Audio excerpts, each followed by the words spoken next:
এরপরও আপনার লজ্জা হয় না, এরপরও সাপোর্ট করেন জালেমদের। আপনার তো বিবেক মরে গেছে।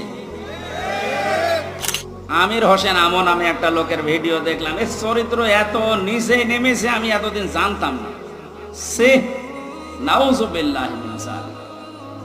এদের সর্বোচ্চ নেতার যদি এই অবস্থা হয়, বাকিগুলো যে কোথায় যে টাল হয়ে পড়ি আছে আল্লাহ ছাড়া কেউ জানে।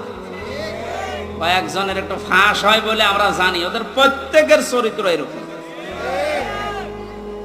বহু মানুষের সাথে মিশে দেখেছি এইটা। একবার চট্টগ্রাম থেকে আসার সময় এক বাসের ড্রাইভার, পেছনে বসেছিলাম, বলছিল এই কথা যে কি বলবো, কিছু বলতেও পারি না, সইতেও পারি না। মাঝে মাঝে যখন বাস চালিয়ে যায় মনে করি ওই রকম কিছু পেলে চাপা আগে ওইটা দেব। কত রাগ একটা মানুষের তৈরি হলে এই কাজ করতে পারে বলেন তো? যদিও